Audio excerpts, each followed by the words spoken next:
चलिए जुड़ते जाइए,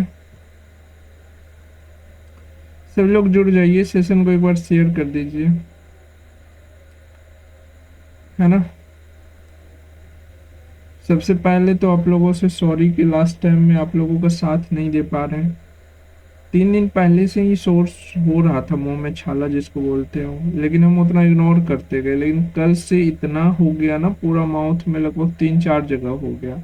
उससे भी कोई इफेक्ट नहीं पड़ता। पड़ता है कि जो ऊपर वाला टीथ जो होता है, नुकीला जो रहता है, उसका नुकीला जो नीचे वाला जो लिप है, उसमें वही जगह पे है जहां पर वो नुकीलापन रहता है। जितना बार बोलते हैं ना, उतना बार जाके चुभता है। आज तो चाहे भी दिन में, लेकिन ब्लड आ जा रहा था, है ना।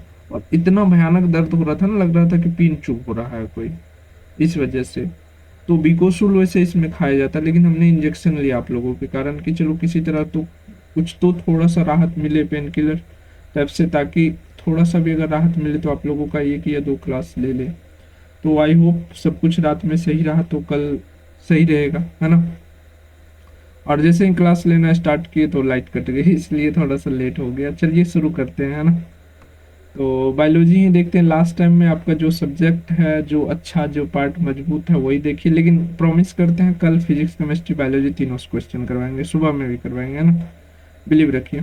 चलिए पहला क्वेश्चन देखिए, ट्रांसपैरेशन अकर्स थ्रो, मतलब वाष्पोत्सर्जन। वाष्पोत्सर्जन क्या होता है? जब पौधे में जो होता है वाटर एक्सेस कंजम्पशन हो जाती है, तो उसका जो है एक्स्ट्रा क्या करता है, एटमॉस्फेयर में रिलीज कर देता है पौधा। और दूसरा कारण ये भी है ना कि फिर जो वो रूट से जो सकिंग होगा ना, तो वो बैलेंसिंग में होना चाहिए, इसके लिए वाष्पोत्सर्जन होता है।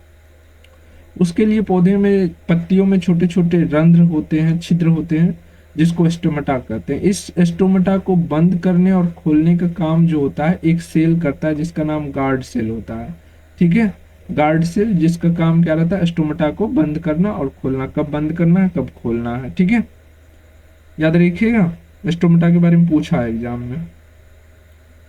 चलिए, सबको नवरात्रि, हाँ साउंड वगैरह अब बज रही होगी, थोड़ी बहुत आ रही होगी, क्योंकि यहाँ भी नगर पालिका वाला लगा हुआ है, तो आवाज भी थोड़ी सी दिक्कत हो रही है। मैं समझ रहा हूँ, मैं तुतरा रहा हूँ क्योंकि बोल नहीं पा रहा हूँ सही से, दिक्कत ये है। Holo enzyme is, holo enzyme क्या है?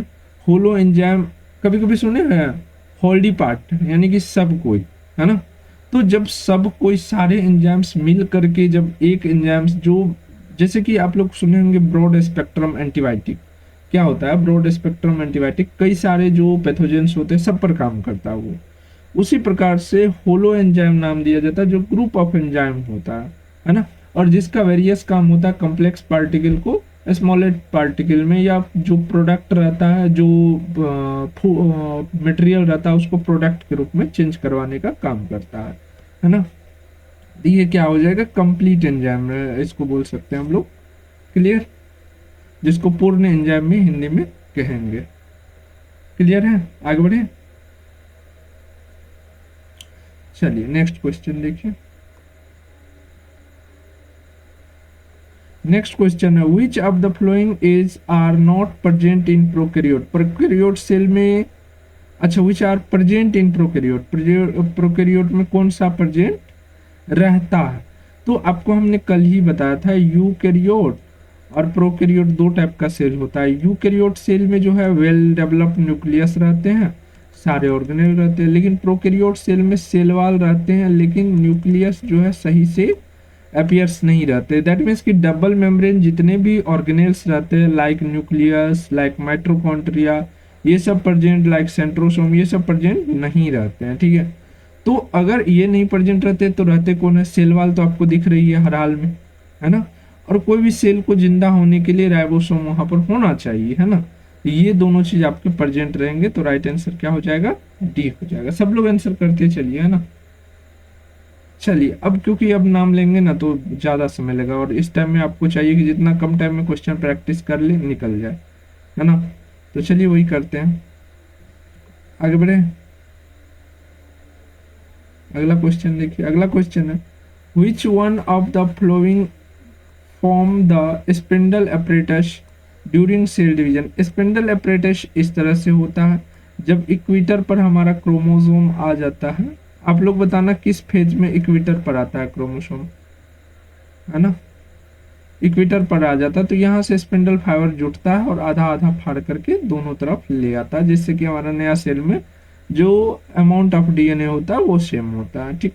तो ये इसको बोलते हैं हम लोग, क्या बोलते हैं बताएंगे। कोशिका विभाजन के दौरान निम्न में से कौन सा स्पिंडल फाइबर बनाता है? क्रोमोसोम बनाता है क्या? बिल्कुल भी नहीं, है ना। सेंट्रोसोम बनाता है क्या? अच्छा ठीक है, और भी पढ़ते हैं। राइबोसोम प्रोटीन फैक्ट्री, कॉन्ड्रियोसोम पता नहीं, है ना। तो कौन? सेंट्रोसोम। सेंट्रोसोम क्या है? सेंट्रियोल। सेंट्रियोल आप लोग बेसिकली सुनते होंगे। सेंट्रियोल का दो पार्ट होता है, एक ये वाला और एक ये वाला, और कंप्लीटली रूप से क्या कहलाता है? सेंट्रोसोम कहलाता है, ठीक है। और यहाँ से जो फाइबर निकलता है उसको स्पिंडल फाइबर बोलते हैं, ठीक है। दो टाइप का क्वेश्चन, दो टाइप का स्पिंडल फाइबर होता है, एक होता है कंटिन्यूअस और एक होता है डिसकंटिन्यूअस, ठीक है। तो आप लोग को बताना है कंटिन्यूअस का काम क्या होता है, डिसकंटिन्यूअस का काम क्या होता है। हम बता चुके इसलिए हम नहीं बता रहे हैं, और आप लोग थोड़ा सा कमेंट में बता दीजिएगा तो अच्छा भी रहेगा, है ना। चलिए आगे बढ़ते हैं, अगला क्वेश्चन देखते हैं। During which stage the cell cycle cell growth and replication of organelles must significant. कोशिका चक्र के किस चरण के दौरान कोशिका वृद्धि और कोशिकाओं की प्रकृति महत्वपूर्ण होती है? देखो सेल साइकिल में आपके चार स्टेज है, जी नॉट, जी1, जी2, क्या हमने सही लिखा है? गलत लिखा है, एस होगा, तब जी2, ठीक है, और फिर एम फेज, ठीक। ये सीक्वेंस होता है आपका, क्लियर है। तो पहला फेज जो होता है, पहला तीन को तो इंटरफेज बोलते हैं, इंटरफेज, ठीक है।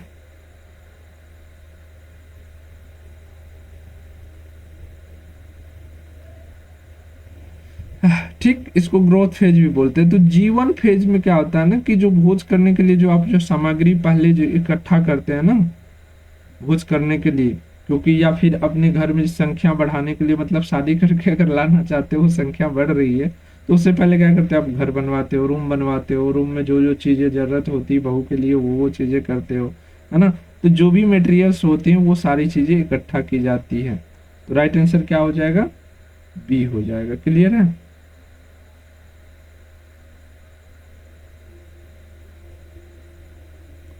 आगे बढ़े, चलिए आगे बढ़ते, अगला क्वेश्चन देखिए।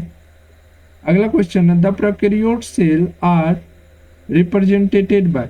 प्रोकैरियोट सेल वैसे सेल जो वेल डेवलप्ड नहीं रहते हैं, वो किसको रिप्रेजेंट्स करते हैं? पहला ऑप्शन है, यानी कि किस में पाए जाते हैं, ठीक है। तो पहला है bacteria, blue green algae, mycoplasma, all of the above, यानी कि इसमें से सभी। क्या होगा राइट आंसर? बताइए क्या होगा? सभी के सभी, बिल्कुल, है ना। ये सब जितने भी है अनडेवलप्ड है, अनडेवलप्ड में क्या रहेंगे, किस टाइप के सेल्स रहेंगे? इसमें प्रोकैरियोट सेल रहेंगे। प्रोकैरियोट सेल जिसमें डबल बॉन्डेड मेम्ब्रेन ऑर्गेनेल नहीं रहेंगे, उसमें आपका न्यूक्लियस भी डबल मेम्ब्रेन है, उसके बाद आपका माइटोकॉन्ड्रिया भी डबल है ना। कई सारे हैं जो डबल मेम्ब्रेन है। नेक्स्ट बढ़े, नेक्स्ट क्वेश्चन देखिए। The condensation of chromosome and appears of astral rays occurs during. गुणसूत्रों का संघनन और सूक्ष्म किरणों का प्रकट होना किस फेज में? आपको मेटाफेज के जो है, मेटोटिक फेज के चार फेज होते हैं ना, प्रोफेज, मेटाफेज, अनाफेज और टीलोफेज, ठीक है। तो इसमें से किस में जो है कंडेंसेशन होना शुरू होता है? तो कंडेंसेशन होना मतलब पहले जो क्रोमेटिन थ्रेड रहता है कुछ इस टाइप के रहते हैं। कंडेंसेशन होना मतलब ये जो है कुछ इस टाइप का बनना शुरू करते हैं, इस टाइप से, इसको बोलते हैं कंडेंसेशन होना, है ना। पहले धागा की तरह उलझा रहता है, फिर चाहता है कि इस तरह से हम सीधा सीधी पैरा बनाए, ठीक है, इसको बोलेंगे कंडेंसेशन स्टेज। और ये कब होता है? प्रोफेज में होता है, जब तैयार होता है आदमी, है ना। जैसे आदमी कहीं जाने के लिए तैयार होता है तो सबसे पहले उठ करके क्या करता है, जो है मुंह हाथ धोता है, उसी प्रकार से। चलो आगे बढ़ते हैं। If A double strand DNA has 20% cytosine यहाँ पर देखिए question, if A double strand DNA has 20% of cytosine, what will be the percentage of adenine? आपको पता है चारगॉफ रूल? चारगॉफ रूल पता है? चारगॉफ रूल में हमने बताया है कि जितना ए उतना ही, अगर जितना यहाँ पर क्या नहीं है साइटोसिन, उतना ही जी इक्वल टू सी और thymine equal to adenine, T equal to क्या, ए, है ना। मान लो कि अगर जी कितना है, जी दिया क्या दिया हुआ है, साइटोसिन, साइटोसिन 20% है, इसका मतलब है कि ये भी 20% हुआ। कोई भी चीज अपने आप में कितना रहता है, 100% रहता है, तो 20%, जब 20 40% निकलेगा, कितना बचा, 60%। 60% में से आधा आधा बांट दो, 30% ये और 30% ये, तब ना चारों को जबकि चारों को जी प्लस सी प्लस ए प्लस टी मिला करके कितना होना चाहिए, 100% होना चाहिए। तो आप देखिए तीनों को मिला करके 100% हो गया, है ना। इस प्रकार से आप 2 लाइन में क्वेश्चन को सॉल्व कर सकते हैं। तो राइट आंसर कितना हो जाएगा, सी ना, 30% ना। आगे बढ़े, चलिए आगे बढ़ते हैं। Which part of the cell contain genetic information, यानी कि कोशिका के किस भाग में जेनेटिक इंफॉर्मेशन होता है। सबसे पहले बताइए कि जेनेटिक मटेरियल क्या होती है। चाहे तो वो तो आरएनए होती है पहले से, और दूसरी या तो डीएनए होती है ना। डीएनए चाहे आरएनए कहाँ पर आपको मिलता है, न्यूक्लियस में मिलता है ना। तो राइट आंसर क्या हो जाएगा, बी हो जाएगा। आगे बढ़े, फर्स्ट जेनेटिक मटेरियल क्या था, कोई बताइएगा, बताना जरा होमवर्क में। Energy currency coin of cell, हाँ देखो, एनर्जी करेंसी या क्वाइन ऑफ सेल, ये टर्म याद रखना, दोनों के दोनों क्या है, एटीपी है। एटीपी एडेनोसिन ट्राइफॉस्फेट, है ना। चलो आगे बढ़े, अगला क्वेश्चन देखिए। In pigment system second the trapping centre of light energy is, यानी कि फोटो सिस्टम सेकेंड जो आपको बताए थे वो कितने लाइट को एब्जॉर्ब करता है। आपको बताए थे कि फोटो सिस्टम 1 जो होता है 700 की लाइट को एब्जॉर्ब करता है ना, और फोटो सिस्टम सेकेंड जो हो रहता है वो कितना का, 680 का। तो यहाँ पर फोटो सिस्टम सेकेंड दिया हुआ है तो कितना का हो जाएगा, 680 का, याद रखिएगा। चलो नेक्स्ट देखते हैं। Final electron acceptor in respiration is, यानी कि रिस्पायरेशन प्रोसेस में जो है फाइनली जो इलेक्ट्रॉन को एक्सेप्ट करता है वो कौन करता है। तो इलेक्ट्रॉन को एक्सेप्ट कौन करता है, आपको पता है कि रिस्पायरेटरी सिस्टम में क्या क्या चीज़ें हैं, हमारा हाइड्रोजन है, कार्बन है और ऑक्सीजन है, 3 ही चीज़ है ना। पूरा जो ग्लूकोज हो, चाहे वाटर हो, चाहे अदर मॉलिक्यूल हो, तो यही 3 एटम्स है। और इस तीनों में मोर इलेक्ट्रोनेगेटिव कौन है, ऑक्सीजन है। तो कहीं पर भी अगर इलेक्ट्रॉन दिखेगा तो धक से या बोले धाक जमा के या फिर बोले लूट करके कौन लेगा, ऑक्सीजन लेगा, है ना। सीधी वे में अगर समझाए तो, बाकी प्रोसेस में ऑक्सीजन के पास जाता है ना।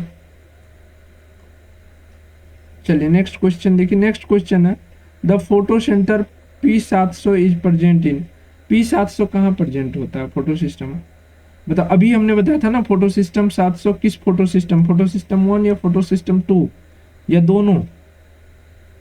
अभी हमने कुछ देर पहले बात करी है कि फोटो सिस्टम सेकंड जो होता है 680 के वेवलेंथ के लाइट को एब्जॉर्ब करता है, जबकि फोटो सिस्टम 1 जो होता है 700 के वेवलेंथ के लाइट को एब्जॉर्ब करता है, याद रहेगा। चलो नेक्स्ट क्वेश्चन देखते हैं। Iodine test detect the presence of, iodine परीक्षण किसके उपस्थिति का पता लगाने के लिए किया जाता है। पहला है फैट, फैट को कोई इफेक्ट नहीं पड़ेगा, स्टार्च, प्रोटीन, मलेरिया, पैरासाइट, कुछ नहीं, स्टार्च को, है ना। चलो स्टार्च को, और स्टार्च क्या था, कल ही हमने बताया था कि ये क्या है, स्टोरेज फॉर्म ऑफ ग्लूकोज है। ये स्टोरेज फॉर्म ऑफ ग्लूकोज है किस में, प्लांट सेल में, याद रखिएगा, हाँ याद रखना। और एनिमल सेल में स्टोरेज फॉर्म ऑफ ग्लूकोज क्या है, पिछले क्लास में हमने बताया था, जरा बताइएगा आप लोग। है ना। चलो अगला देखते हैं, विच इज सेंसिटिव टू, यहाँ देखिए अगला question, which is sensitive to longer wavelength of light. Longer wavelength of light को कौन जो है उसके प्रति कौन संवेदनशील होते हैं या इफेक्टिवनेस दिखाते हैं। अरे भाई जिसको जरूरत होगा वही ना अपना इफेक्ट दिखाएगा। अगर मान लो तुमको जरूरत ही नहीं है किसी लड़के को पटाने में तो क्यों रोड पे खड़ा रहोगे, है ना। या मान लो तुम्हारा, चलो ठीक है वो गंदा बात है, चलो माफी मांगते हैं, वापस लेते हैं। मान लो कि तुम्हारा कहीं मकसद ही नहीं कहीं से दुकान से चोरी करने का, तो तुम क्यों दिमाग लगाते रहोगे कि भागना किधर से है ना, जाना किधर से है। ज्यादा ज्यादा कमेंट नहीं, बस हम अपना वर्ड वापस ले लिए, है ना। चलो हम वापस ले लिए, एक्चुअल में ऐसा ही होता है ना। रियलिटी जो होता है वो देखते हैं, वो बताते हैं। बट चलो अगर मान लो तुम चोरी करोगे ही नहीं, चोर होगे नहीं, तो क्यों क्यों दिमाग लगाओगे कि हाँ इस बाउंड्री को तड़पना है, इधर से जाना उधर से जाना, है ना। तो सेंसिटिव कौन होगा, जो उस लाइट को एब्जॉर्ब करेगा। और लॉन्गर वेवलेंथ कितना, 700, और 700 को कौन एब्जॉर्ब करेगा, फोटो सिस्टम फर्स्ट। क्या सही बात है, बताइए फटाक से।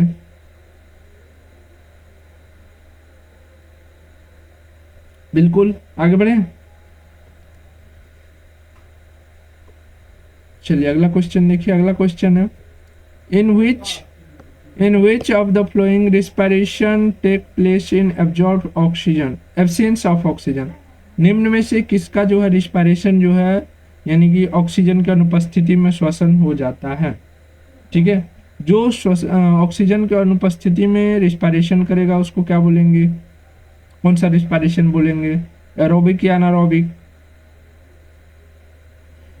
जल्दी से बताओ। तो ईस्ट यानी कि खमीर के बारे में बताए थे ना, जिसको ऑक्सीजन की कोई आवश्यकता नहीं होती, इसीलिए जब हम कोई चीज़ बनाते हैं जो स्पंजी टाइप का हो, चाहे वो ब्रेड हो चाहे कुछ हो, तो उसको क्या करते हैं उसमें थोड़ा सा खमीर मिला करके और कुछ देर के लिए ढक देते हैं ताकि वो फूल करके संद हो, जो वो उसमें जो खमीर रहता है वो अपने आप को पूरी तरह से डेवलप कर ले या अपनी संख्या बढ़ा ले। Enzymes RuBP carboxylase, oxygenase and PEP carboxylase are activated by। ये RuBP एंड PEP ये किसके द्वारा एक्टिवेट होते हैं, जल्दी से बताइए। सबसे पहले तो RBP आपको पता होना चाहिए कि जब आप DNA के फ्रेगमेंटेशन में जाइएगा तो आपको कुछ इस तरह से देखते होंगे, जो हेलिक्स को काटने का काम करता है। यहाँ पर एक रहता है लगा हुआ, फिर यहाँ पर RuBP रहता है, एंजाइम ही है ना, जो कि क्या करता है वापस सटने नहीं देता है, जो दोनों हेलिक्स अलग होते हैं उसको सटने नहीं देता है ना। तो उसका काम कौन करता है, ये उनको जगाने का काम कौन करता है, RuBP, और पेप को मैग्नीशियम करता है, Mg करता है। ठीक है, आगे बढ़े। Cancer of epithelial cell is called, cancer जब एपिथेलियल सेल में हो जाता है तो इसको हम लोग कार्सिनोमा सेल या कार्सिनोमा कहते हैं। ठीक है, ल्यूकोमिया क्या होता है, ल्यूकोमिया क्या होता है, चलो इसका हम बोल देते हैं ब्लड से रिलेटेड है। अब दिमाग आ सकता है, बताइएगा जरा, है ना। एनीमिया, ल्यूकोमिया, कुछ को याद करो। चलो RH factor is present, RH factor के कारण ही क्या होता है, हमारे ब्लड में कोई पॉजिटिव O पॉजिटिव होता है, कोई O निगेटिव होता है। ठीक है, ये RH पॉजिटिव होता है और सबसे पहले जिस मंकी में देखा गया उसी के नाम यानी कि रिशस मंकी के नाम पर रखा गया, इसीलिए जो है RH फैक्टर का नाम दे दिया गया। अब आपको तो क्लियर हो गया होगा कि अच्छा RH फैक्टर जिस मंकी में था एक तो वो हो गया और दूसरा हमारे शरीर में पॉजिटिव निगेटिव ब्लड ग्रुप पाया जाता है, इसलिए क्या हो जाएगा, मेन भी हो जाएगा, मतलब आदमी भी हो जाएगा और वो बंदरिया भी हो जाएगा, है ना। चलो आगे बढ़े, अगला देखिए, अगला क्वेश्चन है, अगला क्वेश्चन है B cell and T cell. Lymphocyte में आपको पता है कि लिम्फोसाइट दो प्रकार का होता है, बी लिम्फोसाइट और टी लिम्फोसाइट। ठीक है, B cell and T cells of the body are involve. ये बी लिम्फोसाइट टी लिम्फोसाइट आपको पता है कि जब हमारे WBC के देखेंगे दो टाइप्स होता है WBC, ग्रेनुलोसाइट और ए ग्रेनुलोसाइट।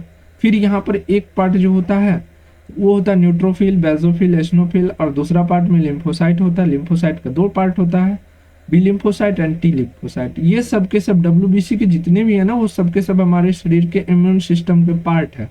और इम्यून सिस्टम क्या करते हैं, हमारे शरीर के लिए डिफेंस मैकेनिज्म का काम करते हैं, जो किसी भी बाहरी पैथोजेंस या बैक्टीरिया बीमारी से लड़ने के काम आते हैं। ठीक है, तो क्या हो जाएगा राइट आंसर, ए हो जाएगा, रक्षा तंत्र का हिस्सा है वो। क्लियर।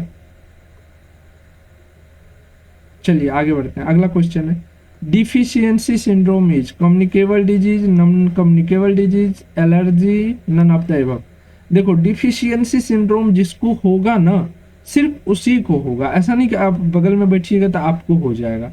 तो कम्युनिकेबल डिजीज तो ये हुआ नहीं, एक दूसरे में नहीं फैलेगा। मान लो अगर विटामिन ए की कमी हो गया, तो विटामिन ए की कमी से होने वाला रोग सिर्फ आपको होगा, दूसरे को तो नहीं होगा। तो इसको हम लोग क्या बोलेंगे, देखो एलर्जी जितना भी होते हैं ना, वो हिस्टामिन के कारण होते हैं, उसका अलग पैथोजेंस होते कारण होते हैं, है ना। तो इसमें किसी तरह की कमी के कारण नहीं होता है, वो पैथोजेंस अगर आपको आ गया तब जा करके होता है। तो राइट आंसर क्या हो जाएगा, नॉन कम्युनिकेबल डिजीज। क्लियर है, अगला देखते हैं। हाँ नॉन कम्युनिकेबल ही होगा। चलिए आगे बढ़ते हैं, अगला देखते हैं। Potential pathogens of bio weapons are, वैसे कुछ पैथोजेंस होते हैं जो बायो वेपन्स, यानी कि अगर एक देश दूसरे देश से लड़ने चाहे ना, तो बायोलॉजिकल वेपन जो होता है, जैसे अभी मिसाइल बना हुआ, परमाणु बम बना हुआ, उसी तरह से जीवाणु डाल करके बनाया जाता है आजकल। चाइना इसमें आगे है। वो क्या हुआ कि मान लो तुम्हारे देश में सडनली छोड़ दिया, अब उतना एरिया इफेक्ट हो गया, उतना जल्दी उस डिजीज को पकड़ने में भी हालत खराब होगा। और ऑप्शन में जो दिया हुआ डिजीज, ये सब बहुत खतरनाक होते हैं, बहुत कम समय में काफी ज्यादा स्प्रेड कर जाते हैं, वेरियस पॉपुलेशन को जो है खत्म कर देंगे। और इनके जो ये जो प्रोटीन के जो सेगमेंट होते हैं, जिस पर हमारा एंटीबॉडी काम करता है या फिर वैक्सीन काम करता है, वो प्रत्येक 15 मिनट में चेंज हो जाता है, जिसके लिए हम अगर मेडिसिन बनाना भी शुरू करें, कम से कम 5 साल लग जाएगा, अगर अलग इसी में कुछ वेरिएंट डाल दिया तो ये सब के सब जो भी पैथोजेंस होते हैं, जो various type of disease cause करते हैं, उसको बोलते हैं बायोलॉजिकल वेपन, है ना। चलिए आगे बढ़ते हैं। Antibodies formation and immune production is done by a protein called as globulin which are present in। Globulin protein कहाँ पर पाया जाता है, आपको पता है कि जैसे ही आपकी यहाँ पर क्या आ गया, एंटीबॉडीज। एंटीबॉडीज कहाँ पाए जाते हैं, प्लाज्मा में पाए जाते हैं। तो फॉर्मेशन भी प्लाज्मा में हो रहा है, पाया जा भी रहा प्लाज्मा में। तो राइट आंसर क्या हो जाएगा, प्लाज्मा। और प्लाज्मा क्या होता है, ब्लड का दो हिस्सा होता है, एक होता है ब्लड प्लाज्मा और दूसरा होता है फॉर्म एलिमेंट, है ना, जिसको आप ब्लड सेल्स भी बोलते हैं, जिसमें आरबीसी, डब्ल्यूबीसी और प्लेटलेट्स आते हैं। क्लियर, याद रहेगा सबको। चलिए नेक्स्ट बढ़िए। नेक्स्ट क्वेश्चन है, which of the flowing disease spread through infected needle और ब्लड ट्रांसफ्यूजन। आपको ये बताना है कि इसमें से कौन सा जो है इन्फेक्टेड डिजीज है जो दूसरे को में फैल सकता है, किसके थ्रू। इन्फेक्टेड नीडल मतलब मान लो कि उसको इंजेक्शन दिया गया, उसका ब्लड लिया गया, वो आपको चुभ गया तो आपको भी हो सकता है।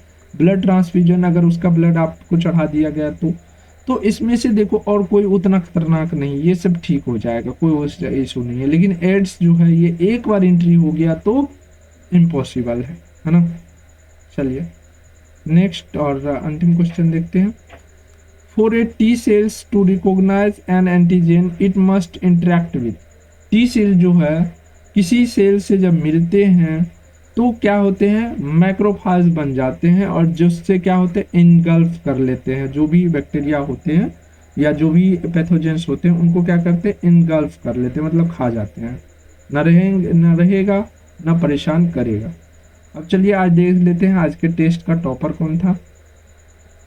तो आज टेस्ट बहुत कम बच्चे लग रहा दिए हैं, है ना। सबको तो मैंने फ्री टेस्ट करवा ही दिया, कल भी टेस्ट होगी ही फ्री आपकी, तो टेस्ट देना चाहिए ना सबको। फर्स्ट टॉपर है आदित्य कुमार, जो लाए हैं 75 मार्क्स। सेकंड है काजल कुमारी 70 मार्क्स, और 2 है सेकंड पर। गुलशन भी है, गुलशन खातून, जिसको 70 मार्क्स आए हैं। फिर जूली, अफजल, विकास, निकिता, तनीज, बीरू, पुष्पा, शबानूर, शबानूर इतना कम, डायरेक्ट 50%, वो भी सिंपल सिंपल क्वेश्चन में। नाम मत डुबाना प्लीज तुम लोग, है ना। चलो, और लास्ट टाइम में हम क्लास नहीं पा रहे हैं उसके लिए सॉरी, बट कल से कोशिश करते हैं मैक्सिमम क्लास आप लोगों की होगी, ठीक है। चलिए फिर, गुड नाइट सभी को।